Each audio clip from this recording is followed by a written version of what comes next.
his arms and screeched like some sort of crazed, giant bird, until finally somebody shot him and put him out of his misery. That was just the weariness talking, he told himself. He wasn't really crazy, he was just tired. A tiredness that had settled down deep in the bone, and hungry. There'd be food after the crates were loaded on the wagons. Mr. Vickery would give all his dock workers something to eat, a handful of grits, a scrap of salt pork. Cory followed the other men onto the dock, went to the big stack of crates they had unloaded from a riverboat the day before, and put his arms around one of them. The raw wood was rough and splintery on his hands. He didn't feel the pain. Not much, anyway. Fire rippled across his back and shoulders as he lifted the crate and turned back toward the waiting wagons. An hour, he thought. It wouldn't take much longer than that to load all the crates. Work for an hour, and then there would be food, and a few minutes of blessed rest. Mr. Vickery says that in a fortnight he will make me the assistant superintendent of the docks, with an appropriate increase in my wages. Cordelia Brannon read from the letter in her hand. I expect that within the year I shall be in charge of all the daily operations of the port of New Madrid. Cordelia looked up, her green eyes shining. Why, doesn't that sound like Cory's doing well for himself? On the other side of the parlor, her mother, Abigail, continued rocking slowly in the rocking chair, back and forth, without looking up at Cordelia. Without taking her eyes from the needlework in her lap, Abigail asked, When did your brother write that letter? Back in July. Cordelia looked again at the date at the top of the single sheet of paper. July 12th, 1861, it says. I wonder why it took more than 2 months to get here. Abigail mused. Yankees probably held it up for some reason, Titus pronounced sourly. Abigail nodded. More than likely. She didn't have any more use for Yankees than her son did.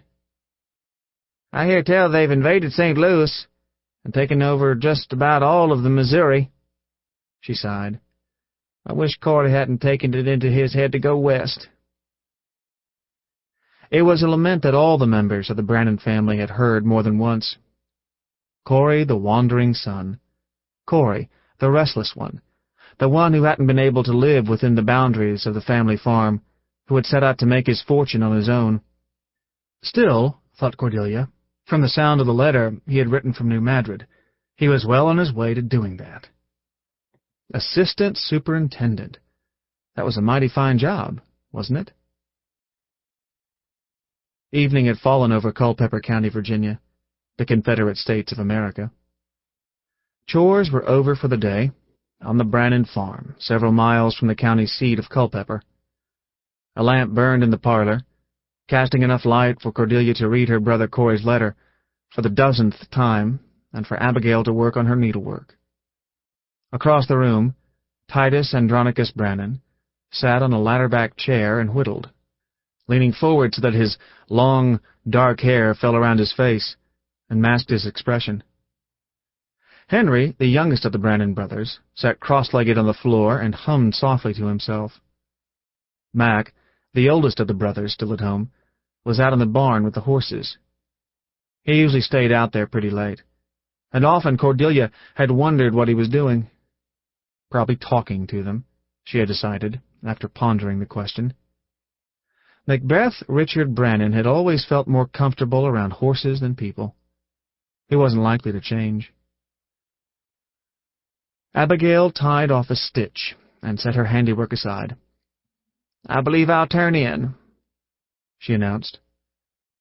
She stood up, her movements slow and stiff with late middle age. Her fingers were still as deft and nimble as ever. The elaborate pattern on the sampler she was producing was proof of that. But the rest of her was slowing down. She said to her children, Don't forget to say your prayers before you go to bed. We won't, Mama, Cordelia said, replying for Titus and Henry, as well as for herself. She tried not to feel resentment toward her mother. Here she was, 18 years old, well, nearly 18, and Abigail still talked to her like she was a little girl. But Abigail talked to Cordelia's brothers like that, too, even Mac, who was nearly 30 years old. And she had talked to Will like that when he was still at home, too, Cordelia recalled, and Will was the eldest. Children were always children, and parents were always parents, no matter how many years they'd spent here on God's green earth. Cordelia wished she hadn't thought about Will. She missed him so much it was like a physical pain, a cramp in her insides. She wondered where he was tonight. Probably sitting around a campfire in front of a tent in some Confederate Army camp, maybe laughing and singing with the other soldiers. Cordelia hoped Will was all right, wherever he was. Over the objections of his mother, his father had named him William Shakespeare Brannon, after the man John Brannon admired most in all the world, living or dead. No one even came close to the Bard of Avon as far as the elder Brannon was concerned. Growing up, Will had heard probably thousands of lines from the plays and the sonnets being quoted by his father, the eloquent words coming easily and dramatically from the tongue of John Brannon. Sometimes, when he was listening to his father, anything seemed possible to Will, no matter how grand or glorious. Right now, as he crouched in a ditch in a driving rain and felt the water rising, his ambition was to live through the night without either drowning or getting shot by a Yankee. "Dang it, Captain," Sergeant Darcy Bennett hissed beside Will. "I didn't sign up to be no frog." Will made a quieting motion, even though he wasn't sure if Darcy could see him or not in the darkness. He didn't think anybody could have heard the sergeant's whisper over the steady sloshing sound of the rain, but he didn't want to take chances. There was a Union patrol in this area of northern Virginia. Will was certain of that. Confederate scouts had seen them earlier in the evening, just before night fell and the rain began. It was entirely possible the Yankees knew that Will and his men were out here too, and so they all blundered around blindly in the wet darkness, hoping part of the time that they would encounter the enemy, and praying fervently the rest of the time that they wouldn't. Finally, Will had had enough, and ordered his men into the ditch beside the narrow, crooked road. The road was what they were supposed to be defending in the first place, if the Yankees came marching along it, and only a damn Yankee would try to march in weather like this, Will thought. He and his boys would be ready to turn them back. Darcy flexed his right shoulder and muttered, "Sure does stiffen up in wet weather like this." Will didn't try to silence his sergeant this time. After all, it was indirectly Will's fault that Darcy had been wounded during the Battle of Manassas a couple of months earlier. It hadn't even been a Union mini-ball that had plowed through Darcy's upper chest, luckily missing his right lung and any bones. The shot had been fired by Ransom Fogarty, an old enemy of Will's from back home in Culpeper County, where Will had been the sheriff and the Fogartys a family of no-account thieves and murderers.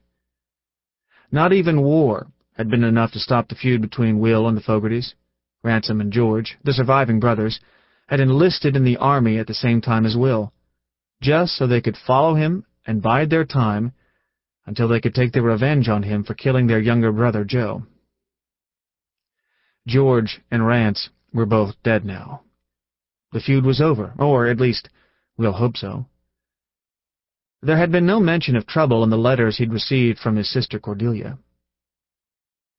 Darcy Bennett had recovered from his wound, since he'd been fortunate enough not to get blood poisoning. His big, burly frame had shrunk a bit during his recuperation in a Richmond hospital, but he was pretty much back to normal now, and had been happy to reclaim his place as top sergeant in the company Will commanded. Tonight, however, the 2-month-old injury was hurting again, as it probably would for the rest of Darcy's life, under certain conditions. Will was about to offer a word of sympathy when a faint noise caught his attention. He waited, listening intently, to see if it was repeated.